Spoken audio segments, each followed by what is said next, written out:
لا حول ولا قوة إلا بالله العلي العظيم حسبنا الله ونعم الوكيل نعم المولى ونعم النصير الحمد لله رب العالمين والحمد لله الذي هدانا لهذا وما كنا لنهتدي لولا أن هدانا الله ثم الصلاة والسلام على أشرف الأنبياء والمرسلين خاتم النبيين شفيع ذنوبنا والطبيب قلوبنا أبي القاسم محمد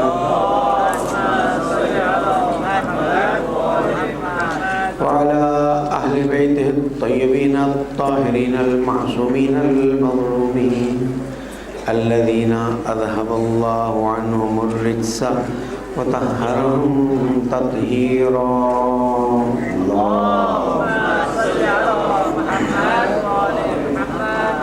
Brothers and sisters, Assalamu alaikum wa rahmatullahi wa barakatuh.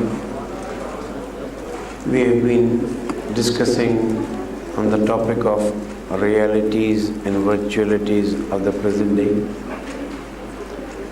In Islam, we have been trying to understand what human beings are, what the reality about human beings is, what aql is, how important aql is for human beings. Along with that, how much freedom we have been given by our Creator. I also tried to explain that it's by nature human beings would like to live according to laws, rules, regulations.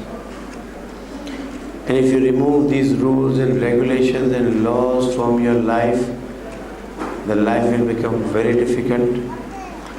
As opposed to animals, they have their own laws by nature and they never deviate from their laws. If at times they deviate, they face the consequences themselves. So when human beings have to live in a society, they have to deal with people, then they have to have laws or rules and regulations so that they live nicely, peacefully, comfortably. Everyone should know his duty, everyone should know his right, everyone should get his right. And we slowly and steadily reach this point that when we are supposed to follow the law, let us follow the best law. And usually people try to follow the laws made by the person or the one who has invented that thing, so that you can benefit maximum on that. When it comes to laws, rules of life, rules and regulations, the best is Islam. Until now, Alhamdulillah Rabbil Alameen, Quran has not been challenged by anyone. Authenticity of Quran is there. If someone could have challenged it, he would have done it since long. And this itself proves that Quran is an authentic book. Not even a single contradiction has been found in Quran.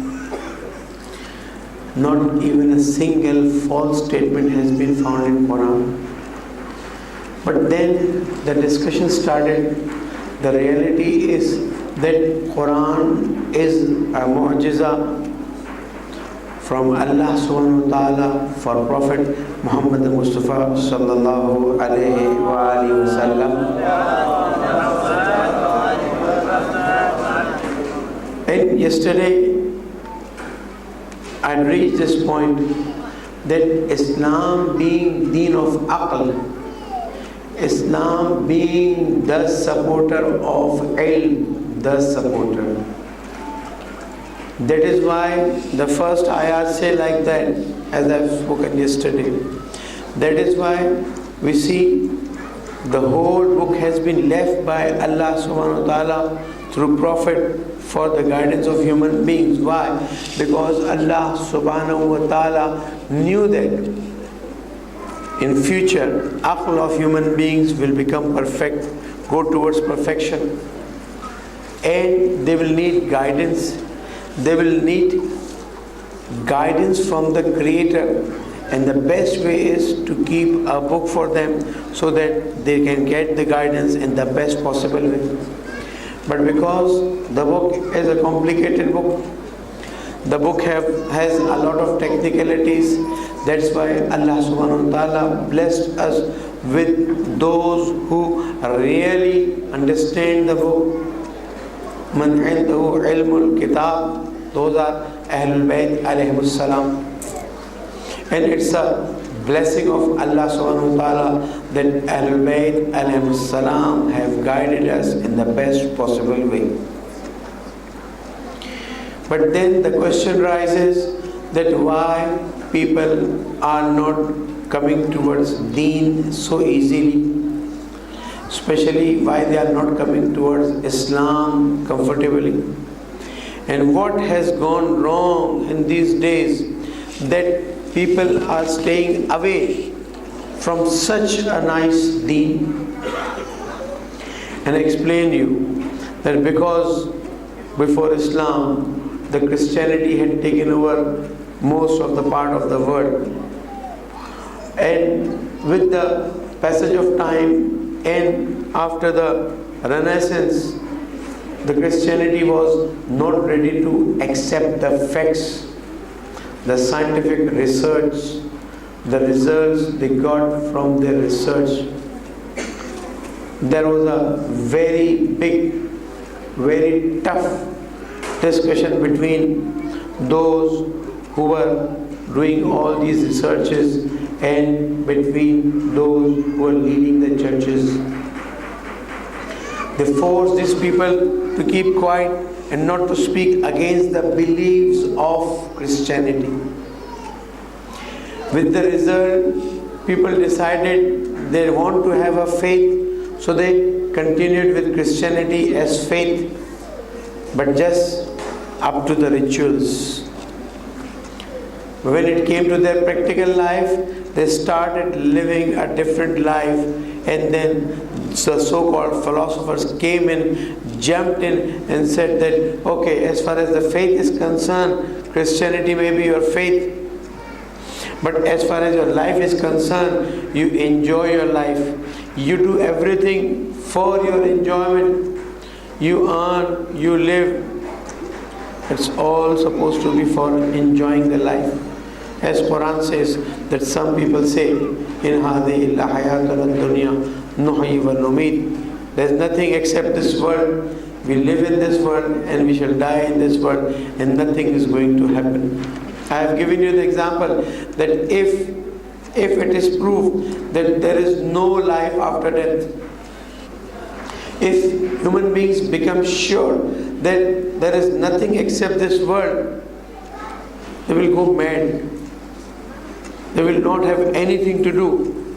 You won't be able to stop people from doing the wrong things, the bad things. When they know they are doing these things, if they be sure about it that there is no life. And that is where Imam Zain al-Abidin alayhi salam was asked, Allahumma salli ala Muhammad wa ala by a non-believer, that if I don't believe in Allah and I don't accept Islam as my deen, as my way of life, what harm it will make? Imam alayhi salam said that suppose if there is nothing after death, then neither I am going to suffer nor you are going to suffer. But if you don't believe in Islam, don't accept Islam, and you die, you are supposed to suffer. I'm not going to suffer because you won't believe in Islam, you won't practice Islam. I'll be practicing Islam and I'll be getting all the results. And here comes the point that Islam being deen of ilm, Christianity being deen of rituals, not deen, religion of rituals. But because the mindset was created in such a way that this is all in all, nothing else you have to do. Be nice to everyone, be good to everyone, and do whatever you feel like. People develop a thinking that all the religions are of the same type. Whichever religion you want to pick up, it doesn't make any difference. Only thing is that you be nice to everyone. You don't create problem for anyone. But Islam says no. Each and every step of your life, mind it, each and every step of your life has to be according to the laws given by Islam. And I explained it maybe 2 or 3 nights back, that unless and until we follow all these laws, we are not going to succeed, we are not going to get the results. It's just like as if a doctor gives you prescription, you buy the prescription, you keep the prescription, but don't use the medication as prescribed. What will be the result? Now I'll take you to a discussion where you realize and understand that Islam being the deen of ilm, as I proved yesterday, Islam being the deen of aql, but Muslims have gone away. Muslims, we see the situation they are facing. Brothers and sisters, the basic reason is that Muslims were made to feel in past that whatever you do, now I'm going deep, whatever you do, whatever Allah subhanahu wa ta'ala has finalized for you, it's going to happen. Your taqdeer has been written. Now whether you sit or whether you fight, whether you work, whether you sleep, whether you go, whether you don't go for work, it's not going to make you any difference. If you work hard, no difference. If you don't work, no difference. Why? Because your destiny has been written.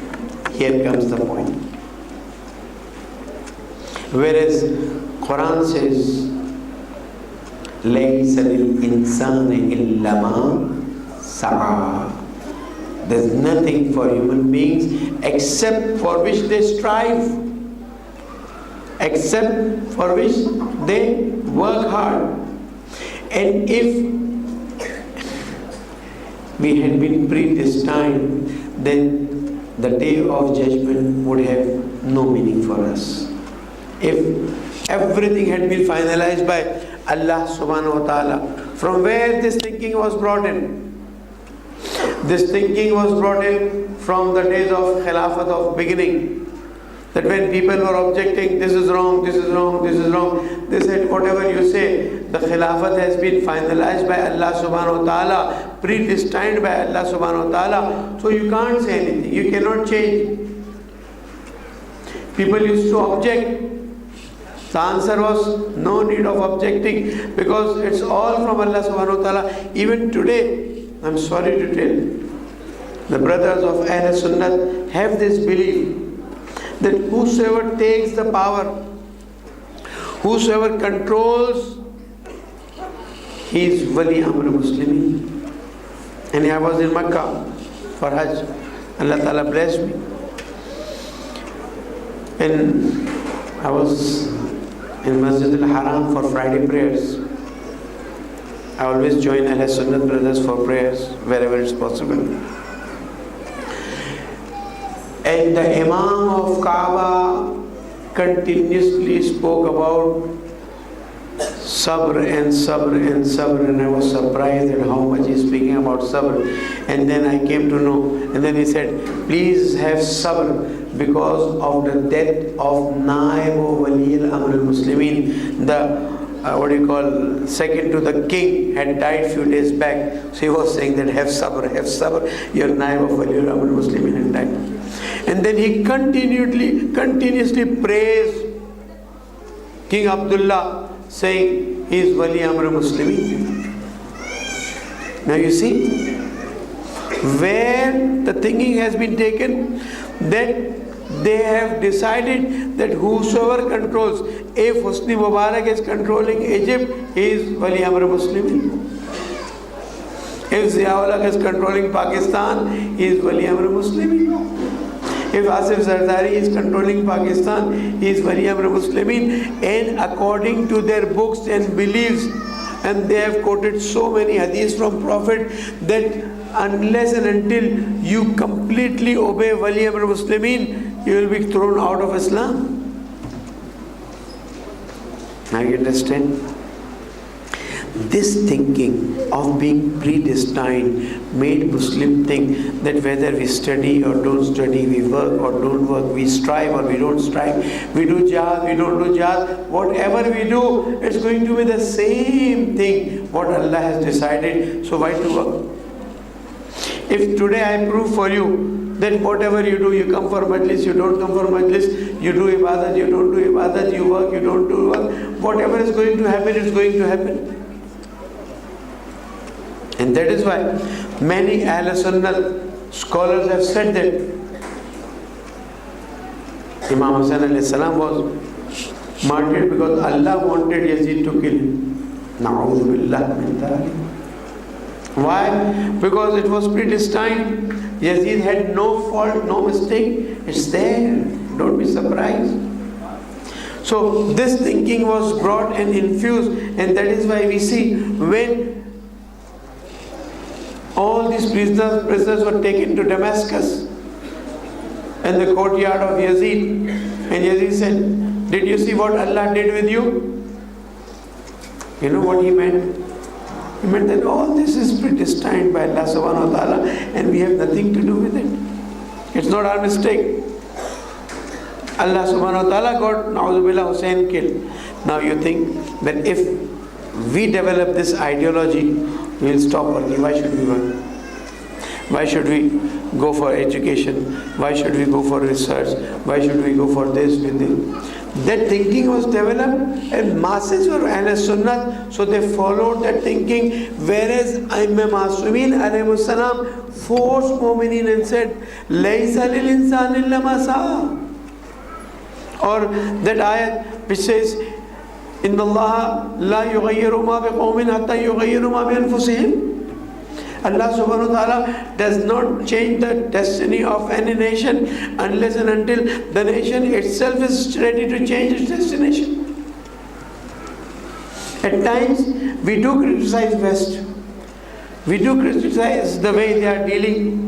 But the fact is they went after research, they went after knowledge, they got the results, now they are having benefits out of those results, and we are like parasites, don't mind my words, benefiting of all those things which they have done.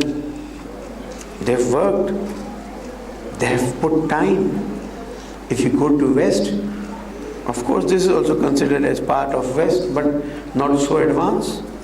There people sit in the library. We have seen research people sitting in the library. The moment the library starts at 9 a.m. and they're continuously studying till 5 p.m. They strive hard. They invest a lot on research so that they understand. But only thing is they do all these things so that the life becomes better place. So that the world becomes a better place to live. We have facilities and we can enjoy these facilities. My brothers and sisters, please recite a salawat.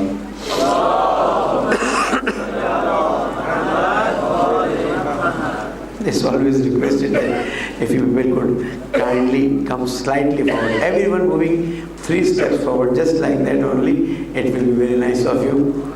Recite louder salawat. Thank you very much. So nice.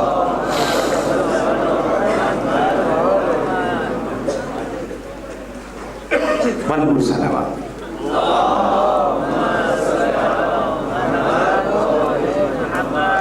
So the deen in which Prophet says, Ana madinatul ilmi wa aliyun babuha. Faman arada al-madinata falyatiha min babiha. Prophet is saying that I am the city of knowledge. Again, ilm, knowledge, no. Knowledge is part of ilm. Maybe explain somewhere else sometime there. The I am city of knowledge.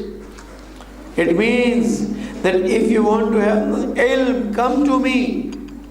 And if you want to come to me, come through Ali alayhi salam. Now, the Islam with all those good things, Muslims in such a bad condition. The Western people will all those negative things, but now they are ruling us. Now they are controlling us. And the worst thing is that we left. A very good sentence is spoken by Shaykh Mutahari Rahmatullah alayhi. He says, when Christians left their deen or their faith in the churches, they got freedom and they started flourishing. They started doing research, industries, going ahead, having all these things in their life. And at least, if you look at the zahir of it, what we can see is that they are having a very nice life. They are enjoying it. And they are getting the fruit of their hard work. But Muslims, when they left Islam, when they left ilm, when they left hard working, they started declining. Here is the problem, that we have been made to feel that we don't need to go for ilm. We don't need to understand the universe. We don't need to do research. You see, the problem has become very serious, and now the thing I am going to tell you within the next 10 minutes is going to create a lot of questions in your mind. And I know at times I have spoken at many places, even in the talk shows of television in Pakistan, and they have been surprised that how come you talking like that? My brothers, what we have been forced to do is that an education system has been developed. What is that system? That a child is born at the age of 2.5, 3.5, whatever age, wherever it may be, start sending him to the learning centers, and then schooling starts, then college, then university, and then we get the degree. One day I was invited for a seminar in Karachi University regarding the life of Prophet, and one of the speakers started speaking that this university is the center of ilm. And he says that Prophet has emphasized utlubul ilma min al-mahdi ila Allah, gain ilm from cradle till grave. See, it's the center to get the ilm. Then he says, Prophet has said that even if you have to go to Sin, utlubul ilm walau kana bis-Sin, if you have to go to China for gaining ilm, you go. I got infuriated. I said, please now let me talk. I stood up and said, if the universities were the center of ilm, if the universities were center of ilm-minded, people would not have made atom bombs. People would not have made these rockets and these missiles. People would not have made these all destructive things, because when it comes to ilm is a thing which helps human being live a better life. Ilm is not a thing which helps human being destroy the life. And that is where Islam has said, Bismillahir Rahmanir Rahim, Huvalladhi ba'atha fil ummiyina rasulan minhum yatlu alayhim ayatihi wa yuzakkihim wa yu'allimuhumul kitaba wal hikmah wa in kanu min qablu lafi dhalalin mubin. He is the one who has blessed you. Recite a salawat, please. Allahumma salli ala Muhammad wa ali Muhammad. Another salawat louder.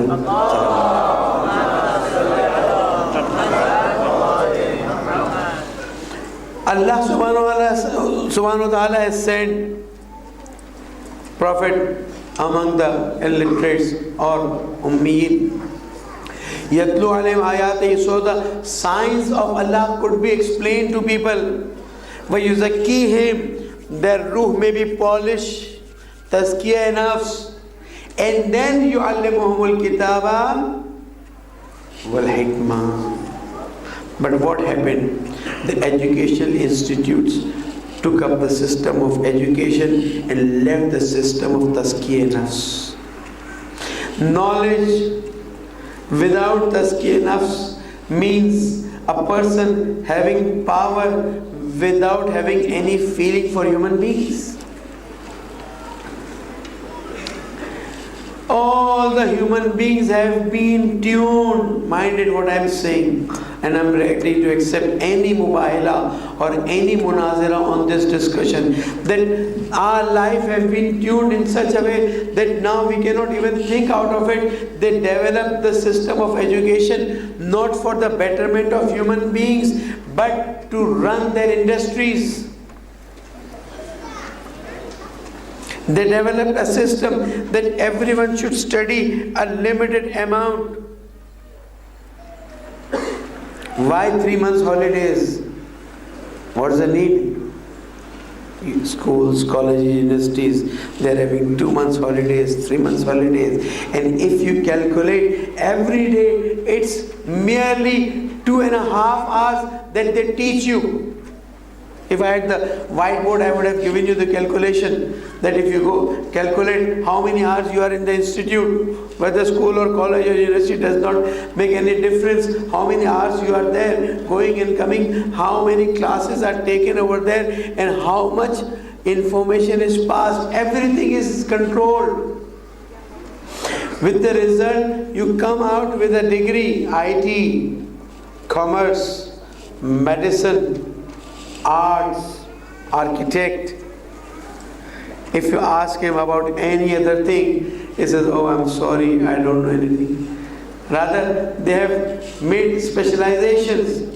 I don't say it's bad, but it's not enough. Human aql is so vast that Allah subhanahu wa ta'ala has created so that it can control the universe.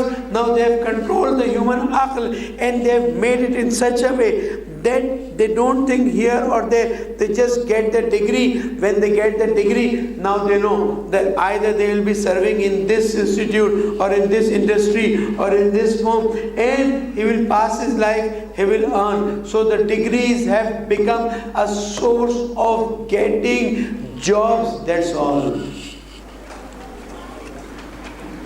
It has nothing to do with ilm. It has nothing to do with the aql of human being. They have developed these systems so that their industry works in the best possible way.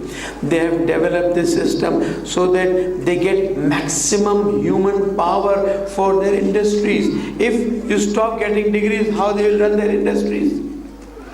You don't get MBA, then you don't get master's degrees and bachelor's degrees, then they are not going to get the manpower for their industry, and this industry will be stuck. So what has happened is that human beings have been taken as a whole, controlled as a whole. Now you cannot think of children not going to education centers. You know the problems being created in these education centers. People are being made to feel that these things they should do it intentionally or unintentionally, and they have been blocked in a situation that they cannot run out. People can't run out. So what to do? Think yourself. Should I explain everything? Why to limit ourselves to one thing, whereas our aql is so vast? It can think of so many things. Recite Nahjul Balagha, recite the ahadith of Ma'asumin alayhi salam, and you will understand that aql has so much power, but they have controlled it in such a way that human beings are under their control.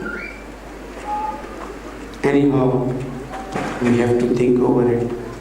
The reality is, again my point, that Allah subhanahu wa ta'ala has blessed us with aql. Allah subhanahu wa ta'ala has guided us with Quran and Ahlul Bayt. But the virtuality is that we have been blocked in a system. We cannot even think out of the box.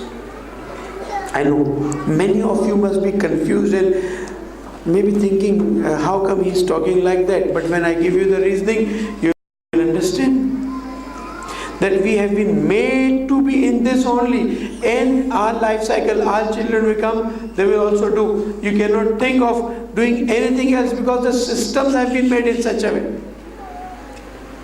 Before the colonies were made, you know the system. People were taken as slaves. The whole country was taken as slave. But then they understood that controlling them in this way is difficult. They started remote controlling us. Now we have no choice except to bow down in front of these powers. And here comes Sayyid al-Shada Hussain ibn Ali, who says, Inni la ara al-maut illa as-sa'ada wal hayat ma'a al-zalimina illa barama. Before I go towards Masai, today you shall be shown a small presentation on Masjid Imam Rida alayhi salam. Recite a salawat.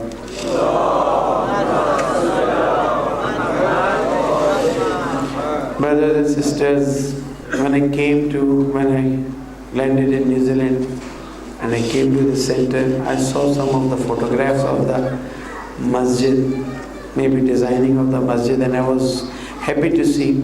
And Alhamdulillah Rabbil Alameen, brother Saleh took me. I visited a mosque and I was very happy to see that a mosque for the followers of Ahlul Bayt alayhi salam is being constructed in this part of the world. Now they have worked very hard. He himself has worked very hard, very sincerely, and I know most of the Maharajas have supported him. And Alhamdulillah Rabbil Alameen, almost 3/4 of mosque has been completed. If for some time you all with small collections and donations, don't think of big donations, you may not be able to do, but small collections, donations for this Sawab-e-Jariya. You see, those who constructed this center, till this center is there, they'll be getting Sawab-e-Jariya. And now inshallah that center of Ahlul Bayt alayhi salam, Masjid Imam Rida alayhi salam, under Iman Foundation, Alhamdulillah, it's getting ready, but it needs your moral support, it needs your physical support, it needs your financial support, and it's your duty, whatever you can. $1 is also, it's not, Allah does not see the quantity, He sees the quality. With what feeling you are giving it, inshallah, between Salat al-Maghribain, it will be shown, and Brother Bassam has promised to explain, inshallah, if he is here, that how things have been going on. And on the day of Ashra, they are going to have a Majlis, inshallah, first Majlis over there before Zohar, because here also we are going to have the program, and there will be a Namaz al-Jamaat and another on the Zohar of Ashura. So the addresses are written over there, the leaflets have been passed, the CD shall be shown. Do visit that mosque, even if it's not Ashura day, before or after, and see, mashallah, a mosque is being constructed. Please recite a salawat for those who have worked on the project.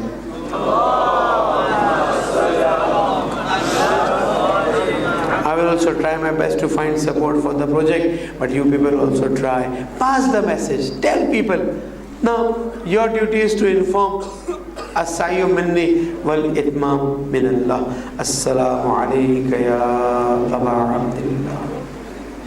Wa ala al-arwah allati 'allat bi fina'ik. Alayka minni salamullahi abadan ma baqit. وبقي الليل والنهار. السلام عليك يا أبا الفضل العباس. السلام عليك يا قمر بني هاشم. This few days left to Ashura.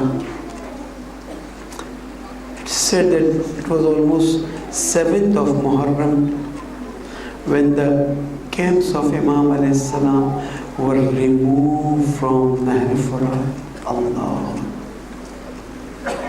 Slowly and steadily, people were becoming thirsty. The ladies were facing problem, children were facing problem. But there was one thing that made everyone feel comfortable with all these difficulties, and that was the presence of a personality named Abbas Salam.